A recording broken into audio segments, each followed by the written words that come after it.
न जाने कितने क्रिकेटर्स आए जिनके पास हमेशा passion, skill set, dedication, motivation किसी की कमी नहीं थी.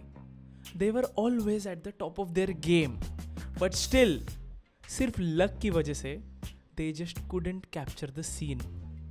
चलिए देखते हैं कुछ ऐसे अनलकी क्रिकेटर्स जिनको अगर लक थोड़ा सा साथ देता ना तो आज बात कुछ और होती. In the new episode of that's what Shaan said. आज के एपिसोड में एक खास बात है.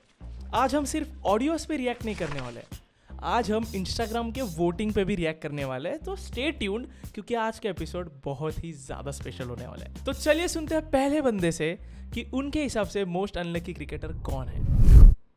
हेलो शान, तो आपका ये टॉपिक था most unluckiest cricketer. So according to me it is Ambati Rayudu. Like आपको पता ही है, एज ऑलवेज मुंबई इंडियंस ने इसको स्काउट किया था 2010 में और ये 2010 से 2017 तक खेला है.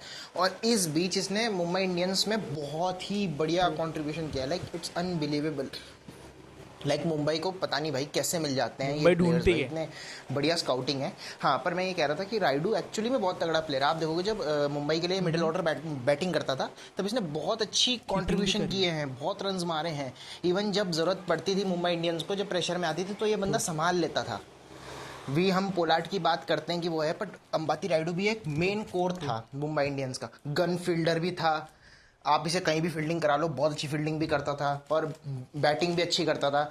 और इंडिया के लिए भी इसने अपना डेब्यू किया था 2013 में जिम्बाब्वे के अगेंस्ट. वहां पे भी इसने ठीक खेला था, लेकिन इसका इंटरनेशनल करियर काफी ना मतलब इनकंसिस्टेंट रहा है. इसको उतने ज्यादा मौके मिले नहीं है. 2014 में इसने इंग्लैंड में भी अच्छी इनिंग्स खेली थी, लेकिन आप देखोगे तो उतना थ्रू आउट इसे मौका नहीं मिला. 2015 ओडीआई वर्ल्ड कप में भी ये बंदा स्क्वाड में था as a backup wicket keeper. Is that true chat? Is that true? 15 में बैकअप विकेट कीपर रायडू था अपना? पता नहीं यार, एक बार चेक कर लेना तुम लोग. और जितना मैं समझता हूँ इसने 3 आईपीएल ट्रॉफीज जीती हैं. आपको 6 जीती हैं, sorry.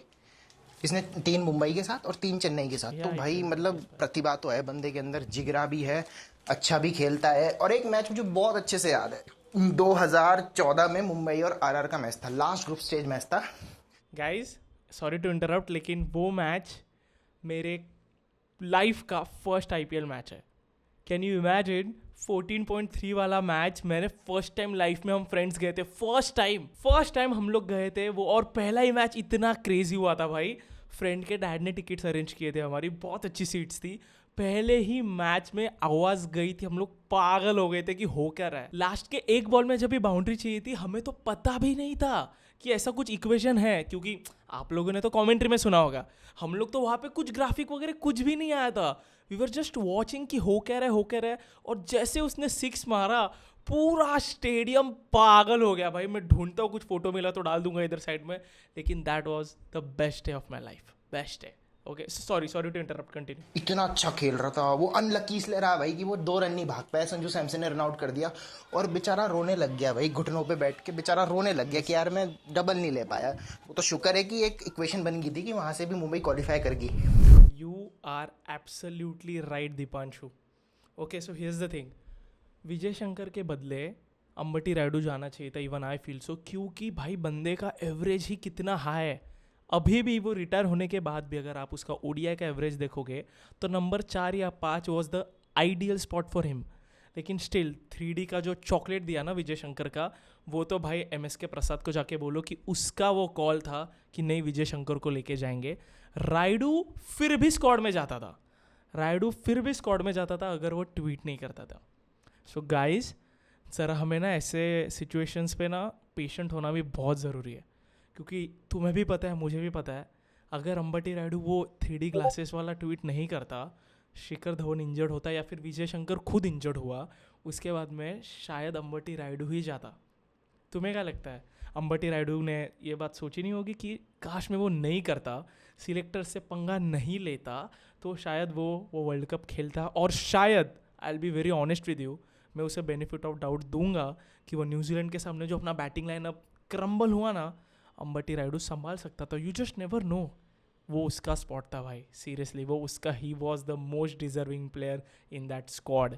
So for that reason Deepanshu, you are absolutely right. और MI का जो इसने कॉन्ट्रीब्यूशंस बोला सब कुछ। अंबटी रायडू का पता है मुझे एक सबसे अच्छी बात क्या लगी, CSK ने जो उसे सेंड ऑफ दिया ना भाई, that was the best thing. So I think वो कवर अप कर लेता है, क्योंकि क्रिकेटर का लाइफ यार कितना अनप्रिडिक्टेबल होता है। मतलब कुछ लिखा हुआ अगर होता तो रोहित शर्मा को 23 वर्ल्ड कप मिल जाता, लेकिन वैसे नहीं होता। फिर भी आई थिंक अंबटी रायडू ने मोर देन डिसेंट अच्छा ही करा है भाई। उसकी कमेंट्री ना D टियर, लेकिन उसका करियर डेफिनेटली A टियर भाई, सीरियसली। So nice one. अभी will move on to the next one. Most unlucky cricketer, I think Abhimanyu Easwaran is the most unlucky cricketer. और रीज़न सबको पता ही आई थिंक, मतलब बंदा 3-4 साल से लगातार टेस्ट स्क्वाड का हिस्सा रहा, हर जगह ओवरसीज़ भी ट्रैवल किया टीम के साथ और घरेलू मैचेस में भी, लेकिन मतलब 3-4 साल तक टीम का हिस्सा रहने के बाद भी डेब्यू ही नहीं हुआ बंदे का, और बिना डेब्यू के बाद 2025 में स्कोर से निकाल दिया गया। मतलब किस बेसिस पे? IPL के बेसिस पे मेरे भाई। वो चीज़ क्या है पता है, अभिमन्यु ईश्वरन अनफॉर्चुनेटली IPL नहीं खेलता है ना, उस वजह से ये हो रहा है। क्योंकि it made 0 sense to me कि साई सुदर्शन उसके पहले आके डेब्यू कर रहा है। Sai Sudarshan is an exceptional player, but उसके पहले इसका नंबर लगना चाहिए था guys. It is very unfortunate. और अभिमन्यु ईश्वरन मैं 100% अग्री करता हूँ कि अगर उसे चांस तो देते, फिर देखते ना यार। क्योंकि यार I remember there were lot of other players as well. मुझे एक याद है प्रियंक पांचाल, वो भी स्क्वाड में था, इंडिया का कैप्टन भी था, उसने रिटायरमेंट अनाउंस कर ली भाई। क्योंकि ये लोग क्या करते हैं क्रिकेटर्स, एज ना क्रिकेटर के लिए सबसे इंपॉर्टेंट एसेट होता है। एज उनका चले जा रहा है, अपॉर्चुनिटी नहीं मिल रही, तो उन्हें स्पोर्ट्स से ज़्यादा प्यार है, right. So I don't think सो कि इसमें कुछ भी गलत है। KS भरत ने भी अभी रिसेंटली रिटायरमेंट अनाउंस कर ली। क्यों कर ली? क्योंकि सो दैट वो बाहर के टूर्नामेंट्स खेल सके यार। सो इस वजह से यार वो प्रियंक पांचाल भी रिटायर हो गया। ये भाई अभिमन्यु ईश्वरन के डैड बोल रहे थे बेचारे कि अब तक उसकी एटलीस्ट 5 सेंचुरीज हो जाती, सीरियसली। तो मेरिट के बेसिस पे इसका इतने तगड़े नंबर है ना भाई, इसके इतने तगड़े, लेकिन कब तक यार, कब तक ये डोमेस्टिक का कैप्टन रह पाएगा यार। उसे कुछ तो चाहिए कि नहीं यार। जस्ट इमेजिन उसका माइंडसेट क्या हुआ रहेगा यार। ही हैज़ डन एवरीथिंग, वो अपना सब कुछ दिए जा रहे हैं, लेकिन कब तक, वो एक है। And it's just matter of time. I hope उसे वो अपॉर्चुनिटी मिलेगी। बट आपको भी पता है, मुझे भी पता है कि बहुत सारे यहाँ पे ब्रांड चलता है यार, सीरियसली। और ब्रांड क्रिएट होता है IPL से, और अनफॉर्चुनेटली अभिमन्यु ईश्वरन IPL नहीं खेलता है। तो क्या अभी उसे अटैकिंग खेलना चाहिए सो दैट IPL में उसे ले? I don't think so. Stick to it bro, क्योंकि ना ऊपर वाले ने सब कुछ लिखा है। So just have some faith and I will be the happiest person अगर अभिमन्यु ईश्वरन का as soon as possible India में डेब्यू हो जाएगा। Next, most unluckiest cricketer. आजकल के टाइम में मोस्ट अनलकीस्ट क्रिकेटर लोग कहेंगे संजू सैमसन, सरफराज खान, ऋतुराज गायकवाड़, ये प्लेयर्स कहेंगे क्योंकि ऑफ कोर्स उनको चांस ज़्यादा नहीं मिलता है। तुम क्या कहोगे? कृणाल पांड्या अच्छा परफॉर्म करने के बाद भी रेगुलरली दे आर तुम नॉट क्या कहोगे वो गेटिंग बताओ भाई। मतलब संजू सैमसन का तो खैर संजू है, ओके। सबको पता ही है, वो थोड़े से खराब परफॉर्मेंस के बाद ड्रॉप हो जाता है। लेकिन यहाँ पे मेरे लिए मोस्ट अनलकीस्ट क्रिकेटर और कोई नहीं बल्कि गौतम गंभीर है। What? गौतम गंभीर इंडियन टीम का कोच। Okay. रीजन देखिए, वो 2011 वर्ल्ड कप में वो जो उनको वर्ल्ड कप फाइनल में 97 मारने के बाद जो प्लेयर ऑफ द मैच नहीं मिला एक छक्के ने अरे खैर जोक्स अरे! अपार्ट, एक्चुअली मेरे लिए मोस्ट अनलकीस्ट क्रिकेटर होगा फिल ह्यूज। अरे फिलिप एक सेकेंड भाई, एक सेकेंड। वो भाई पहले बोला क्या भाई, गरम करके ही छोड़ रहा है भाई। क्या खुद ही पंच मार रहे हो, खुद ही रिएक्ट कर रहे हो खुद पे। संजू बोला, सरफराज बोला, फिर जीजी बोला, जीजी भी नहीं, अभी फिल ह्यूज बोल रहा है। वो भी हमें पता है क्यों, लेकिन भाई गेट इट टुगेदर। मुझे लगता है आपको यहाँ आना चाहिए। और जोक्स अपार्ट, चलो सुनते हैं भाई को क्या बोलना है। हाँ, उनका जो 63 नॉट आउट का इनिंग्स कोई नहीं भूल पाएगा। वो जो ऑस्ट्रेलिया का एक शेफील्ड शील्ड कप हुआ था, वहाँ पे शॉन एबॉट के बाउंसर के कारण उनका जो ट्रैजिक इंसिडेंट हो गया, मतलब बहुत ही रेयर केस हो गई कि यहाँ पे कोई प्लेयर क्रिकेट खेलते हुए अपना लाइफ खो दे। सो दैट्स वाई मेरे हिसाब से फिलिप ह्यूज से ज़्यादा अनलकी कोई नहीं है। Phillip Hughes is the most unluckiest cricketer. Okay final lock किया जाए। भाई थोड़ा कंफ्यूज था, लेकिन jokes apart he is absolutely right.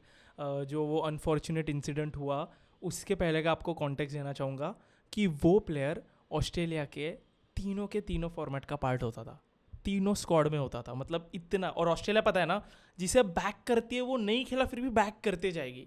लाबुशन को अभी निकालेंगे, कितने साल से परफॉर्मेंस नहीं, उसको भी बैक किया है। कैमरन ग्रीन बैक किया परफॉर्मेंस नहीं, अभी आके उसने रिजल्ट देना चालू किया। तो वैसे फिलिप को बहुत ज़्यादा बैक करती थी ऑस्ट्रेलिया, उनका रिलायबल प्लेयर था भाई। इंडिया में जो ओडीआई सीरीज हुई थी उसमें भी ये एज एन ओपनर खेलता था, तो तभी ट्रेविस हेड का कुछ भाव नहीं था by the way. Just to tell you, Travis Head को कोई पूछता नहीं था, ऐसे लगता था ये मीडियोकर प्लेयर है, नहीं, लेकिन नहीं, वो एक बहुत ही स्पेशल प्लेयर था। एंड अनफॉर्चुनेटली वो बहुत जल्दी चला गया। तो उसका मुझे वो फ़ोटो याद है उसके कॉफिन के साथ जिसमें एरन फिंच रो रहा है, वो फ़ोटो मैं कभी भूल नहीं पाऊँगा। एंड रेस्ट इन पीस, मैं गया, rest in peace. We are very sorry about whatever happen. लेकिन ज़रा क्या कभी ने सोचा है कि वो शॉन एबॉट के साथ क्या हुआ रहेगा, रेस्ट ऑफ द लाइफ से वो कितना बर्डन हुआ रहेगा, कैसे कोई सोचता है क्या, पता नहीं यार। मुझे ऐसे थॉट्स आते हैं यार, मतलब बॉलर के लिए सोचो ना यार, क्योंकि एक फ़ोटो वायरल हुई थी तभी आई रिमेंबर कि वो रो रहा था। But throughout his career यार वो भी इंटरनेशनली खेला, लेकिन he couldn't crack the scene. लेकिन क्या तुम्हें लगता है कि इस इंसिडेंट की वजह से उसे कुछ मेंटली अफेक्ट हुआ रहेगा? Let me know in the comments. And now after the short break of who is that cricketer, मैं तुम्हें बताऊंगा मेरे हिसाब से who is the most unlucky cricketer. ये कौन सा क्रिकेटर है? अब हम देखेंगे ऐसे लोगों का ओपिनियन जिन्हें अनफॉर्चुनेटली ऑडियो भेजने नहीं हुआ, लेकिन हमें उनके ओपिनियन से मतलब है। इसलिए इंस्टा पे लोगों ने अपने रिस्पॉन्सेज भेजे हैं कि उनके हिसाब से मोस्ट अनलकी क्रिकेटर कौन है। चलिए देखते हैं। फर्स्ट इज श्रीमन भाई को लगता है DK, cause of uncertain place of Dhoni, then newcomers came and overtook him. I completely disagree. DK को बहुत ज़्यादा अपॉर्चुनिटीज़ मिली, उसने खुद ही कुछ सीज नहीं करी। येस, इनिशियल स्टेज में धोनी की वजह से वो स्पॉट ही गया था, बट स्टिल यार वो लिटरली सारे वर्ल्ड कप खेला है, मोस्टली 2019 भी खेला है, T20 भी खेला है, 2013 चैंपियंस ट्रॉफी भी खेला है, और इंग्लैंड में 2018 में वो अपना प्राइमरी विकेट कीपर था। अगर वो अच्छा खेलता तो पंत का डेब्यू नहीं होता, लेकिन वो अच्छा नहीं खेला था। नेक्स्ट RK45 को लगता है Vijay Shankar, he was just a guy packing his bags for England while Raidu was ordering 3D glasses online. No, it's absolutely incorrect. उल्टा एक्चुअली, रायडू ज़्यादा अनलकी है विजय शंकर से। नेक्स्ट प्रहर मेहता को लगता है Sarfaraz Khan dropped even after performing, could have easily solve number 3 problem. Yes, I think so, I completely agree with you. अगर वो उसका थोड़ा डिसिप्लिन दिखा था या फिर सिलेक्टर्स को जो सुनना है वो कहता, वैसे PR इसका होता, तो शायद ये नंबर 3 का प्रॉब्लम सॉल्व कर देता। नेक्स्ट हसीनी को लगता है in India Ruturaj Gaikwad for sure and internationally AB de Villiers for obvious reasons. Ruturaj Gaikwad को मैं अनलकी तो नहीं कहूँगा, लेकिन यार व्हाट इफ वो साउथ अफ्रीका टूर जाता, वो एंगेजमेंट की वजह से नहीं गया था, पता है ना। अगर वो जाता तो शायद उसे अपॉर्चुनिटी मिलती है, और फिर ये बाकी लोग जो आए पडिक्कल, पट्टीदर एंड इवन साई वगैरह, उनका शायद डेब्यू नहीं होता। बट AB डिविलियर्स तो for sure you are right. Kshama को लगता है MS Dhoni took the blame and left, still people trolling him after everything he has done. देखो, ट्रोलिंग वो फन है, वो नेग्लेक्ट नहीं करता धोनी ने क्या किया इस कंट्री के लिए। मुझे ऐसा लगता है ट्रोलिंग क्यों होता है, क्योंकि वो रिटायर नहीं हो रहा है, ये वो उसके वजह से। अरे लोगों को कुछ तो रीज़न चाहिए होगी ना हंसने के लिए, और तुम्हें लगता है धोनी को ज़रा भी फर्क पड़ता है। नेक्स्ट सक्षम को लगता है रोहित शर्मा 19 नवंबर एंड मार्टिन गप्टिल 14 जुलाई। कंप्लीटली अग्री, और I am feeling sad now because of you सक्षम।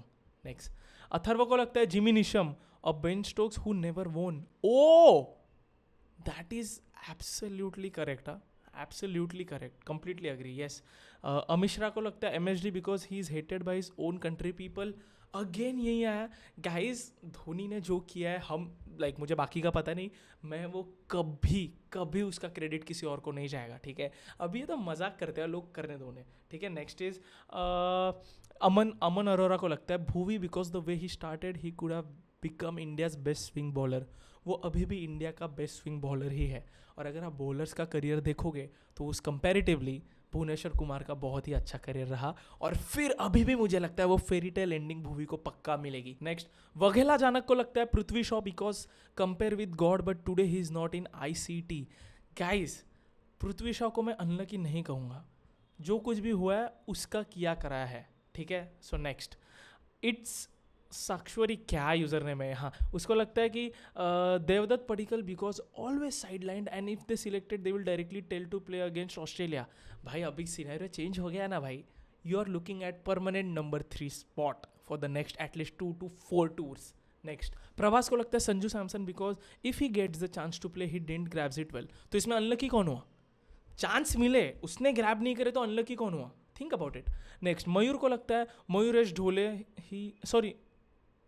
ढोले को ही लग रहा है Mayuresh Dhole he broke his finger in catching practice just before his first university game. Completely agree. Mayuresh Dhole का अगर फिंगर ब्रेक नहीं होता तो वो कुछ क्रेजी करता, लेकिन we are with you Mayuresh Dhole, shout out दो बेचारे को। Last but not the least Ikrama को लगता है Abhimanyu Easwaran because he has gone on so many tours as a backup opener but never got his debut. Completely right Ikrama, हमने just बात की इसके बारे में, तो प्लीज़ पूरा एपिसोड देखना। और गाइस अगर आपको ऑडियो भेजना पॉसिबल नहीं हो रहा है क्योंकि वी नोटिस्ड कि डिस्कॉर्ड सबके पास नहीं है, सभी गेमर कम्युनिटी के नहीं है, तो आप लोग मुझे इंस्टाग्राम पे भी फॉलो कर सकते हो और वहाँ पे भी अपना opinion in the form of this poll responses भेज सकते हो। Now on to the last segment. पहले रिविलेशन होगा हु इज दैट क्रिकेटर, उसके बाद मैं बताऊंगा मेरे हिसाब से कौन मोस्ट अनलकी क्रिकेटर है।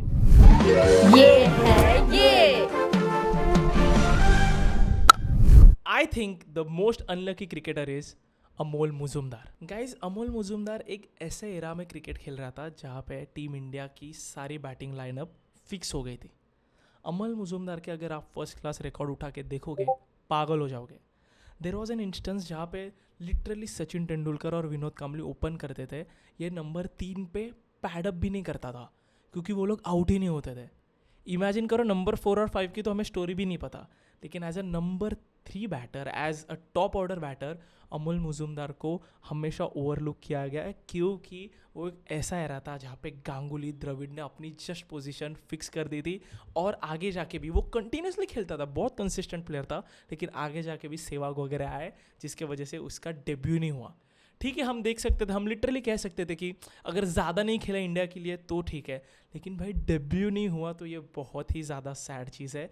बट जैसे मैंने कहा कि लाइफ के ना अलग तरीके होते हैं, लेकिन तुम अगर कर्म करते रहोगे ना, काम करते रहोगे ना, तुम्हें उसका फल मिलेगा। फ्रॉम अ प्लेयर जिसका कभी डेब्यू नहीं हुआ टू अ कोच जिसने इंडिया को पहला ओडीआई वर्ल्ड कप, एक ही ओरिजिनल वर्ल्ड कप होता है भाई, ओडीआई वर्ल्ड कप जीता है उसने, अमर हो गया भाई इतिहास में, अमर। So for that reason I am really happy for him. But think about it guys, कितने साल कितना वो दर्द लेके खेला होगा यार, मुंबई के लिए इतना खेला, फिर गोवा में गया, फिर अचानक से उसने रिटायरमेंट ले लिया। गाइज थिंक अबाउट इट, इतने साल मेंटली उसने क्या बीती होगी उस पर यार। देखो मैं किसी के साथ भी उसका कंपैरिजन नहीं करना चाहता, सबका अलग अलग जर्नी होता है, लेकिन अगर आप जाके देखेंगे कि अमोल मुजुमदार ने कितना एफर्ट लिया था, कितना उसका गेम था और वो उसे कभी डेब्यू नहीं मिला, तो आप बोलोगे यार अभिमन्यु ईश्वरन का तो फिर भी ठीक ही है। I am not saying I am a huge fan of Abhimanyu Eswaran, लेकिन अमोल मुजुमदार की अगर आप जाके स्टोरी देखोगे ना, आप पागल हो जाओगे। So for that reason, that sole reason, I feel Amol Muzumdar is the most unlucky cricketer जिसका भी लक तकदीर पूरी अभी बदल चुकी है। So I am happy for him right now. उसी हिसाब से I want and I wish कि आपने जो भी क्रिकेटर्स बोले जो अनलकी थे उन्हें अपना रिडेम्पशन मिल जाए। जैसे रायडू को भी वो आईपीएल का एंड मिला भाई, धोनी के साथ उसे उठाने मिला वो ट्रॉफी, सो उसे वो रिस्पेक्ट मिली, अभी भी है। हाँ एज अ कमेंटेटर नहीं है, लेकिन वो उसे मिल चुकी है। वैसे ही डेफिनेटली आई श्योर भाई वंडर्स होते हैं भाई। पडिक्कल भी देखो इतना टाइम बाहर था, उसे मिल नहीं रहा था, मिला कि नहीं, डेब्यू फाइनल हो गया। वैसे अभिमन्यु ईश्वरन अगर आप ये देख रहे हो तो प्लीज़ यार हमारा पूरा सपोर्ट है। देखो लोग इतना बोल रहे हैं तो वो यूनिवर्स भी आपको अपनी अपॉर्चुनिटी देगा। सो ये था आज का एपिसोड, कैसे लगा यार प्लीज़ कमेंट करके बताना, it matters to me a lot. मुझे व्यूज़ से फ़र्क नहीं पड़ता है, मैं ये करते रहूँगा।